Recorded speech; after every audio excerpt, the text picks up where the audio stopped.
And we now turn to a stunning report from Newsweek. A Russian dissident named Vladimir Osheskin claims to have obtained leaked letters from an FSB whistleblower saying the CCP was just months away from launching its own invasion. Xi Jinping was at least tentatively considering the capture of Taiwan in the autumn. There's a colossal power struggle among the party elite, though. Now, after the events in Ukraine, this window of opportunity has shut. Joining me now is Mike Pillsbury, Director for Chinese Strategy at Hudson and author of The 100-Year Marathon. Mike, Fox hasn't confirmed the authenticity of these leaks. I have to say, someone you and I both know told me something similar a few months ago, that the go date would be sometime in the autumn. But this could be a smokescreen, correct?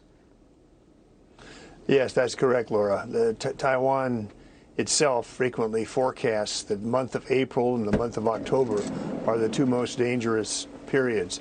That's when the sea state is flat in the Taiwan Strait and the chances of a monsoon or even major thunderstorms are much less.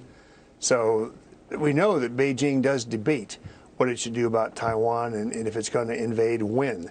So this leak, if you will, from the Russian intelligence service, from a whistleblower inside the Russian intelligence service, fits in with the idea that Taiwan as a topic comes up in Beijing. Sometimes they'll postpone it for 2 or 3 years. They're always looking for favorable circumstances. And that's my own worry, Laura, is that unless we get a peace deal involving Russians and Ukraine, this provides an opportunity for the hawks in Beijing to say, this is our chance, let's go.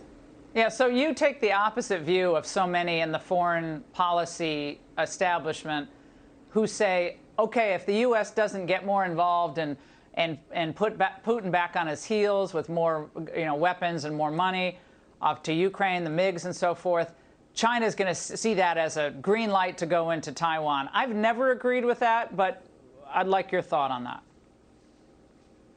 Well, I agree with the clip you played of Neil Ferguson, that we need to focus on the makings of a peace deal.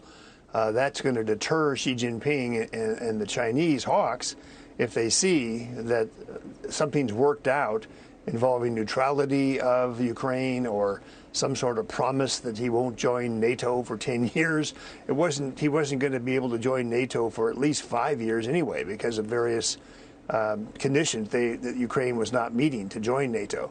So I tend to think that your focus tonight on the idea of what is the contents of a peace agreement, that's really quite important.